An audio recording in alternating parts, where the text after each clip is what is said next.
Hello दोस्तों, स्वागत है आपके अपने चैनल टेक सिविल में। दोस्तों, आज की वीडियो मैं आपको बहुत ही इम्पोर्टेंट एक चीज़ बताने वाला हूं कि हमारे बहुत सारे व्यूअर्स जो होते हैं उनकी एक क्वेश्चन आती है कि सर, साइट पे जब हम सरिया लेते हैं तो सरिया का क्वालिटी कैसे हम चेक करते हैं। कि आजकल आप जानते हैं कि मार्केट में बहुत सारे डुप्लीकेट सरिया भी मिलते हैं, रेट का थोड़ा सा डिफरेंस आता है तो लोग डुप्लीकेट सरिया प्रोवाइड कर देते हैं। तो हम कभी भी बिल्डिंग बनाते हैं दोस्तों, तो हम ये सोचते हैं कि हमारा बिल्डिंग अच्छा हो, यहाँ हम कोई घटिया सामान नहीं लगाएं, यहाँ पे सरिया जो है हमको ओरिजिनल मिलनी चाहिए ताकि हमारा बिल्डिंग मजबूत हो। तो सबसे बड़ा क्वेश्चन ये रहता है कि साइट पे जब हम सरिया यूज करते हैं तो हमें कैसे पता चलेगा कि हम जो सरिया यूज कर रहे हैं कि उसकी क्वालिटी कैसी है। तो ये वीडियो आप ध्यान से पूरे वीडियो को देखिएगा। इसमें मैं आपको कुछ इसमें 8-10 पॉइंट बताऊंगा जो कि आप अपने साइट पे खुद से उसको चेक कर सकते हैं जो सरिया आप यूज कर रहे हैं। तो अगर आप वीडियो पूरा देखिएगा तो आप खुद से अपना सरिया स्टील को क्वालिटी को चेक कर सकते हैं और फिर अपना बिल्डिंग के आसानी से बना सकते हैं। तो चलिए वीडियो को शुरू करते हैं। तो दोस्तों, सबसे पहली जो मेरी इसमें चेकिंग का पॉइंट होता है जिसे हम पता करेंगे अपने सरिया का क्वालिटी, तो एक सबसे पहली होती है एमटीसी रिपोर्ट। दोस्तों, मैन्युफैक्चरिंग टेस्टिंग रिपोर्ट उसका फुल फॉर्म होता है। दोस्तों, ये एमटीसी रिपोर्ट कभी भी आप जिस भी वेंडर से, जहां आप दुकान से सरिया ले रहे हैं, उस दुकान से आप सरिया ले रहे हैं तो उससे आप बोलें कि इसका मैन्युफैक्चरिंग टेस्टिंग रिपोर्ट जो होता है एमटीसी रिपोर्ट, वो आप मुझे दीजिए। उस एमटीसी रिपोर्ट पे आपको जो आपका माल आ रहा है, यानी जो सरिया आपके साइट पे आ रहा है, उस पे उसका क्वालिटी, उस पे उसका ग्रेड जो FE 500, FE 500, 50D या HD जो भी होता है, TMX, TMT, हमें मेनली TMT बार यूज करना चाहिए। तो ये सारी चीज़ें उस पर क्लियर लिखी हुई रहती है। फिर जब आपका सरिया साइट पे आता है तो आपको उस MTC रिपोर्ट से आप उसको मैच करें। आप देखें कि 20 mm का सरिया आया है तो उस पर FE 500 लिखा है कि FE 500 50D लिखा है, फिर TMT लिखा है, IS स्टैंडर्ड जो उस पर मार्कर आता है, आप उसको चेक करना है। तो ये सारी चीज़ें आप MTC रिपोर्ट से ज़रूर एक बार चेक करें। दोस्तों, हमारा जो अगला पॉइंट होता है, जब साइट पे आपका सरिया आ जाए तो आपको बहुत ही एक ज़रूरी चीज़ ये जाननी और चेक करनी होती है कि आप देखते हैं दोस्तों कि रिपोर्ट में या फिर आपको मार्केट में बोला जाता है कि आपका जो सरिया का लेंथ है ये 12 मीटर है, यानी 12 मीटर का आपका सरिया है। तो कभी भी आपका जो स्टील आए तो आप उसको साइट पे स्टील आने पे उसको ज़रूर चेक करें कि आपका जो स्टील है वो 12 मीटर कंप्लीट है कि नहीं। अगर आप यहाँ देख सकते हैं कि यहाँ एक लेंथ है जो इसको हम लोग साइट पे जब सरिया है तो इसको यहाँ हम चेक करते हैं तो आप देख सकते हैं ये कंप्लीट सरिया आपको 12 मीटर की दिख रही है। तो यहाँ पे आप देख सकते हैं कि ये जो 12 मीटर का सरिया है, ये हम ऐसे साइट पे हर एक सरिया जो भी आपका आ रहा है, जितने भी डाया का सरिया है, सारे चेक कर लेंगे कि 12 मीटर का सरिया है कि नहीं। अगर आपका ये बिल्कुल मेजरमेंट सही मिलता है तो फिर सरिये का क्वालिटी सही है। अगर इसमें छोटा बड़ा है, बहुत सारे उसमें क्या करते हैं लोग कि उसके 10 मीटर का या 11 मीटर का उसमें पीस टुकड़ा डाल देते हैं। तो ये चीज़ हमें ज़रूर चेक कर लेनी चाहिए। दोस्तों, जो हमारा अगला पॉइंट जो चेक करने के लिए होता है, इसमें हम वेट ऑफ स्टील, यानी कि सरिया का जो वेट होता है, वज़न, उसको हमें ज़रूर अपने साइट पे चेक करनी चाहिए। आप IS स्टैंडर्ड कोड हमारा 1786 के हिसाब से आप जानते हैं कि 8 mm का सरिया, 10 mm का, 12 mm का, सब वहाँ पे IS स्टैंडर्ड कोड में मेंशन होता है कि 1 मीटर में आप उसकी लेंथ 1 मीटर का आप लेते हैं तो 1 मीटर में उसका वज़न कितना होना चाहिए। तो मैं यहाँ पे आपको कुछ थ्योरेटिकल दिखाऊंगा कि आप जो IS स्टैंडर्ड कोड कहता है D²L/162, इस फार्मूला के हिसाब से आप अपना वेट निकाल सकते हैं। जैसे कि आप अगर 8 mm का सरिया लेते हैं तो यहाँ पे D² यानी 8 × 8 यानी कि 8 × 8 यानी, और जो लेंथ लेते हैं L यानी 1 मीटर का ले रहे हैं तो 64/162 करेंगे तो जो इसका रिज़ल्ट आएगा 0.39, यानी कि आपका जो है 0.39 390 ग्राम का आपका जो है ये 1 मीटर का लेंथ का 8 mm में आपका वेट निकल के आता है। तो ऐसे ही आप 10 mm का, 12 mm का, 20 mm का, आप सबका 1 मीटर में जो IS स्टैंडर्ड कोड के हिसाब से वेट निकाल के ला लेंगे। अगर आपका वेट सही आता है तो फिर आपका क्वालिटी स्टील का सही है, अगर आपका वेट कम आता है तो फिर आपका क्वालिटी स्टील का सही नहीं है। फ्रेंड्स, अगला जो पॉइंट हमें चेक करना होता है ये होता है कि हमें स्टील जो आता है साइड पे, उस हर एक स्टील का डाया चेक करना होता है कि वो कितने डायमीटर का स्टील है। यहाँ हमें तो मिल जाता है कि 8 mm का है, 10 mm का है, 12 mm का है, लेकिन हमें वो अपने साइड पे प्रैक्टिकली टेस्ट करना होता है।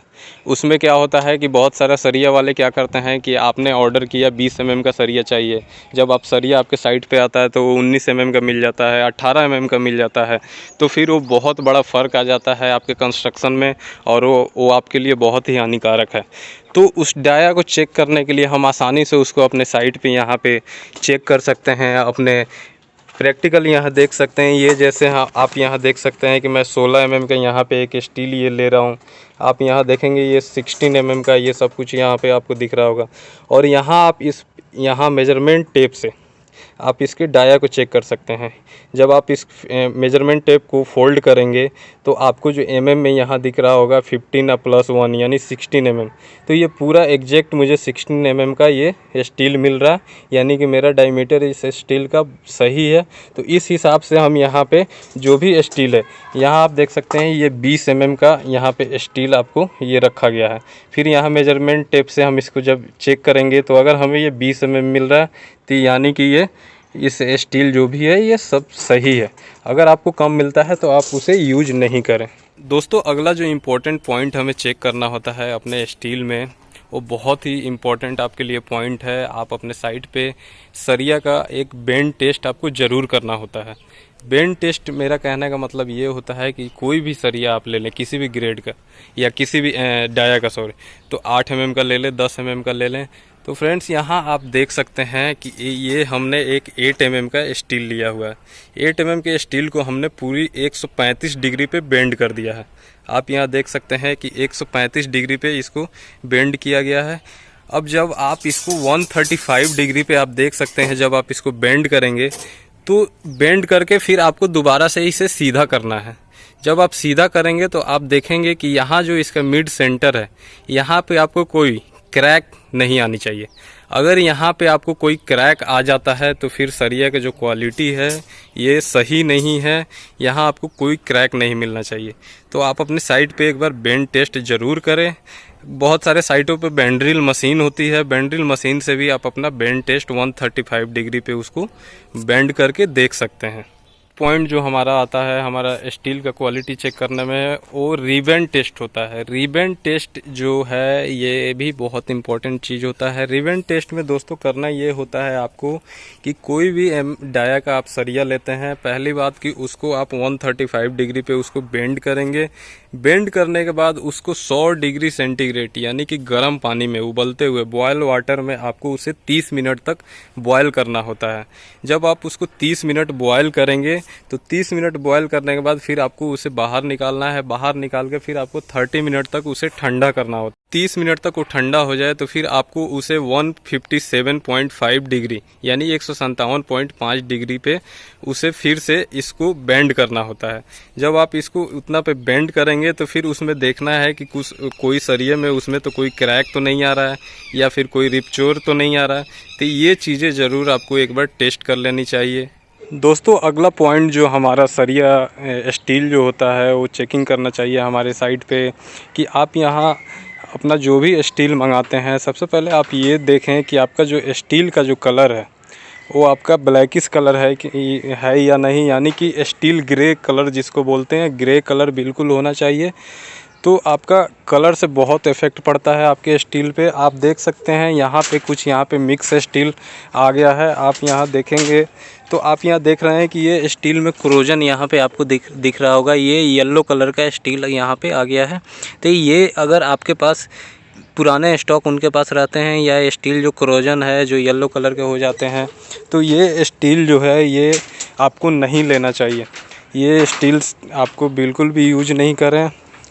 आपको जो स्टील लेना है, आप यहाँ देख सकते हैं ये कलर ब्लैकिश कलर है।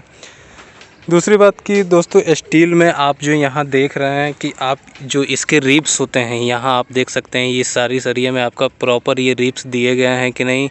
आप हर एक सरिये में आप रिब्स ज़रूर चेक करें। जितने भी डाया का आपके सरिये हैं उसमें रिब्स आपको क्लियर मिल रहे हैं कि नहीं। फ्रेंड्स, अगला जो पॉइंट होता है उसमें आपको जब स्टील आप मंगाते हैं तो उसमें आपके स्टील के साथ टैग होता है। सारे स्टील जितने भी आप डाया का मंगाएंगे उस टैग होता है। टैग में आप बिल्कुल IS स्टैंडर्ड जो IS मार्का होता है वो चेक करें। जो आपका स्टील का डाया आप मंगा रहे हैं वो आप देखें। आप TMT बार मंगा रहे हैं, FE 500, FE 550D जो भी मंगा रहे हैं आप उस टैग पे ज़रूर चेक करें। यहाँ तक कि जिस भी कंपनी का आप स्टील मंगा रहे हैं, यहाँ जिंदल का मंगा रहे हैं, टाटा टिस्कॉन का मंगा रहे हैं, फिर आप जो सेल का मंगा रहे हैं, तो वो सारी चीज़ टैग पे ज़रूर चेक करें। यहाँ देख सकते हैं ये आपको जिंदल दिख रहा है, TMT बार 500D यहाँ पे दिख रहा है, आपको ISI का मार्का दिख रहा है। यहाँ इसका डाया आपको 25 mm का दिख रहा है और IS स्टैंडर्ड कोड जो है ये यहाँ पे दिया गया है। तो आप टैग पे ये सारी चीज़ ज़रूर चेक करें। जितने भी आप स्टील मंगाते हैं उसमें इस चीज़ को आपको ज़रूर एक बार चेक कर लेना है। दोस्तों, हमारा जो लास्ट पॉइंट होता है जो कि बहुत ही इम्पोर्टेंट पॉइंट होता है वो होता है जो MTC रिपोर्ट, जो टेस्ट रिपोर्ट हम अपने वेंडर से लेते हैं उसको हम अपने IS स्टैंडर्ड 1786 जो IS स्टैंडर्ड कोड होता है उससे हमें ज़रूर मैच करना चाहिए। सबसे पहला हम MTC रिपोर्ट में देखते हैं कि जो हमारा ग्रेड है वो सब कुछ ग्रेड मेंशन है कि नहीं। जो हमारा 1 मीटर में जो kg पर मीटर जो डाया जो 8 mm 10 mm का जो हम लेते हैं उसका जो IS स्टैंडर्ड कोड के हिसाब से जो उसमें वेट दिया गया है वो आपको इस टेस्ट रिपोर्ट में सेम वेट मिल रहा है कि नहीं। अगर आपका सेम वेट मिल रहा है तो आप यहाँ देख सकते हैं 6 mm 8 mm का IS स्टैंडर्ड के हिसाब से भी वेट आपको दिखा दिया। अगर आपको दोनों रिपोर्ट में सेम वेट मिलता है तो फिर आपका जो सरिया आप ले रहे हैं वो बिल्कुल सही स्टील है। फिर नेक्स्ट चीज़ आपको जो इसमें एक चेक करना होता है वो होता है हमारा केमिकल रिपोर्ट। आप यहाँ देख सकते हैं टेस्ट रिपोर्ट में आपको सब कुछ यहाँ पे दिया जाता है, केमिकल एनालिसिस और मैकेनिकल प्रॉपर्टीज। तो आप यहाँ 8 mm का 10 mm का 12 mm का सब आप अपना यहाँ देख सकते हैं। नॉमिनल साइज में आपका mm दिया हुआ है। फिर आपका यहाँ पे डेट ऑफ टेस्टिंग जो भी है, यहाँ पे कार्बन का परसेंटेज आपको शो होता है 0.17 मिनिमम मैक्सिमम जो है वो आपको परसेंटेज दिया गया है, सल्फ़र का दिया गया है, फास्फोरस का दिया गया है। तो आपको IS स्टैंडर्ड कोड में आपको सेम ये केमिकल प्रॉपर्टी चेक करना है। अगर सब कुछ सेम मिलता है तो फिर आप जो स्टील ले रहे हैं वो फिर आपका ओके है और ये टेस्टिंग में पास हो जाता है। तो दोस्तों, अगर MTC रिपोर्ट आपको चाहिए तो मैं अपने डिस्क्रिप्शन बॉक्स में ये MTC रिपोर्ट दे दूंगा, आप वहाँ से जाके इसे डाउनलोड कर सकते हैं। तो दोस्तों, अगर मेरा वीडियो आपको अच्छा लगा हो तो इसे लाइक एंड शेयर जरूर कीजिएगा और साथ ही मेरे चैनल को सब्सक्राइब कर दीजिएगा ताकि ऐसे ही इन्फॉर्मेटिव वीडियो मैं आपके लिए लाता रहूं। सब्सक्राइब करने के साथ ही आप नोटिफिकेशन बेल को ज़रूर दबा दीजिएगा ताकि मैं जब भी वीडियो डालूं आपको सबसे पहले नोटिफिकेशन मिल जाए।